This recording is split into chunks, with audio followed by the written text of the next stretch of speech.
আপনারা যদি মনে করেন যে আপনারা ওই বাংলাদেশের রোদে ডিম বেচতে পারেন, ডিম, তাহলে আমি মনে করি ওই যে ডিম যে দেয় মুরগিতে, ওই মুরগি রান্না করতে। ইদানিং আমি ফেসবুকে ঢুকতে পারতেছি না, দেখি শুধু বাংলাদেশের রোদের তাপ। কেউ ডিম বেজে খাচ্ছে, কেউ বিল্ডিংয়ের ছাদে উঠে 3 তলা 4 তলার উপরে ডিম বেচছে। আবার এক জায়গায় দেখলাম রোদে পেঁয়াজ, রাস্তার পেঁয়াজ একদম গলে যাচ্ছে, যে খাবরা খাবরা হয়ে আছে। আবার দেখলাম ঢাকায় যে গাড়ি থেকে স্প্রে করছে, পানি স্প্রে রাস্তায় গরমের জন্য। হ্যাঁ, আমার কথা হয়েছে ভাই, বাংলাদেশে 40 ডিগ্রি 42 ডিগ্রি তাপমাত্রায় যদি স্প্রে করা লাগে, এই যে দেখেন ব্যাকগ্রাউন্ডে এই যে রোডটা দেখতে পারতেছেন, এই যে গাছের ছায়া, ওটা দেখা যাচ্ছে না। বর্তমানে আছে 45 থেকে 48 ডিগ্রি, আর 1 ঘন্টা পরে যখন 1টা 2টা বাজবো তখন 50 ডিগ্রি।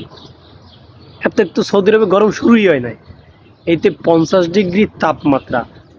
এই যে বসেছি, এই যে দেখেন কপাল গোছানো, রোদে তাকাইতে পারতেছি না। এই 50 ডিগ্রি তাপমাত্রায় প্রবাসীরা কেমনে মন করেন যে মেন রাস্তায় বলদিয়ে কাজ করে, 12 ঘন্টা 15 ঘন্টা রাস্তায় ডিউটি করে, কীভাবে এটা?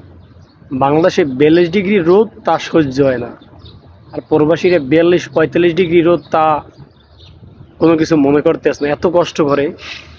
আবার দেখলাম ওই যে হিট অফিসার না চিফ অফিসার, তাতে কইতে আছে যে গরম তো সবার একটু সমস্যা হইতে আছে, তো কি করার, সহ্য করে নিতে হইবে। আবার দেখি রাস্তায় স্প্রে করাইতেছে ঢাকায়। তো আমার কত ইসাফা, বাংলাদেশে সাধারণ গরম এইটা আপনার সহ্য হইতে পারতেছে না, রাস্তায় স্প্রে করাইতেছেন। প্রবাসীরা যে 45, 48, 50 ডিগ্রি, আর 1 মাস পরে জিজানে 60 ডিগ্রি তাপমাত্রা হইব, তখন জিজানে রাত্রে হয় 50 ডিগ্রি, দিনে হয় 60 ডিগ্রি। এই 60 ডিগ্রি তাপমাত্রায় প্রবাসীরা যে কষ্ট করে, এই দিনের পর দিন যুদ্ধ করে, এই যুদ্ধের পর কি করে, 5 বছর 10 বছর পর বাড়িতে যায়, বাড়িতে যাই এয়ারপোর্টেও কি হয়রানি হয়, মাল সাবানা নিয়ে যায়, তা চুরি করে সরকারি লোকে বড় বড় যে পেডালা লোকে সব খাইয়ে লায়।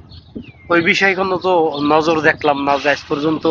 ওই বিষয়ে কোনো ম্যাজিস্ট্রেট, কোনো নেতা খাতা, কোনো কেউ তো এই বিষয়ে কোনো পদক্ষেপ করে না যে অমুকের ব্রিফকেসটা হারাই গেছে বা অমুকের টাকা পয়সা স্বর্ণ অলঙ্কার লুট হয়ে গেছে, ফোনটা লুট হয়ে গেছে, এই বিষয়ে একটু কড়া নজর দিই।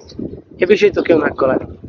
গরম আইলি অমুক সাংবাদিক দেখা গেছে অমুক জায়গায় পেজ গলে গেছে, কে অমুক জায়গায় মানুষ ঘরে মরে যাইতেছে, অমুক জায়গায় পুষ্করের ভিতরে সাংবাদিকরা ভিডিও করে পুষ্করের ভিতরে জেল ধরে আছে, এইগুলো নিয়ে নিউজ করে।